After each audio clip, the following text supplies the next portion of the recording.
Good morning and welcome back to Nasdaq Trade Talks. I'm your host, Jill Malandrino, Global Markets Reporter at Nasdaq. Joining me at the MarketSite in Times Square, we have Darren Roos. He's the CEO of IFS. We're going to look at software sales as an indicator for future growth. Darren, thank you so much for joining us today and welcome to the MarketSite. This is an interesting topic. How is enterprise software sales used as a measurement for future growth? Look, I think that when companies are concerned about the future and there's volatility and there's instability, they don't tend to make significant investments and change what they've got at the moment. So I think it's a great indicator because what you see is that if companies are continuing to invest, they have confidence in the future and they see opportunities to grow. They're being positive about the changes that are facing them, irrespective of the industry. Loads of our customers are facing challenges, and if they're investing in technology, I think that shows real confidence in what's coming. Well, because your customers are across multiple verticals, not one specific sector. That's so right. Looking into 2019, what industries do you predict are going to evolve the most and why?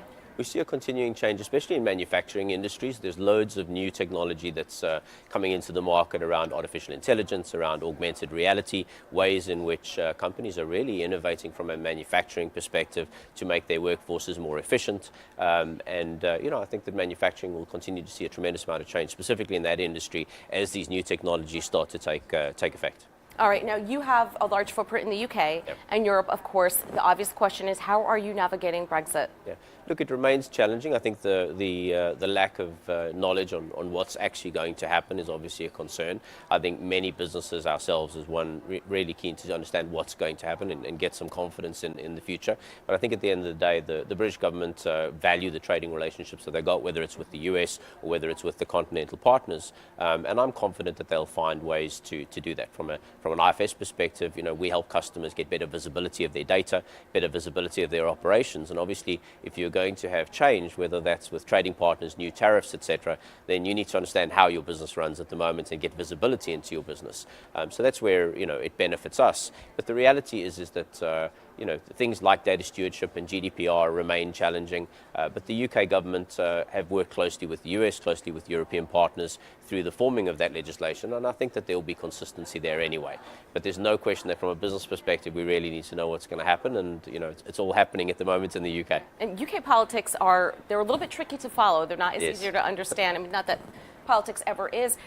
So right now, as it stands, it's really a deal or no deal, and once that's figured out, regardless of the outcome, it will provide some certainty or clarity for the markets. 100%. Is that correct? Look, I think that, as you say, it's deal or no deal. And it's also, if there is a deal, what is the deal? So there's a deal tabled with Parliament at the moment.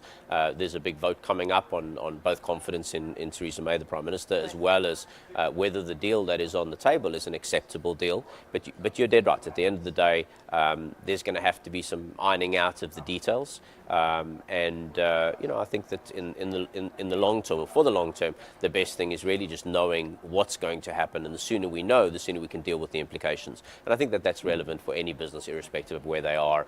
It's a massively changing times. We see similar disruption in France at the moment from a political perspective. Many European countries have gone through the same level of challenge, and certainly there's a lot going on in the US too now. All right, Darren, thank you so much for the insight. Thank you, Jill. And thank you for joining me. I'm Jill Malandrino, Global Markets Reporter at Nasdaq.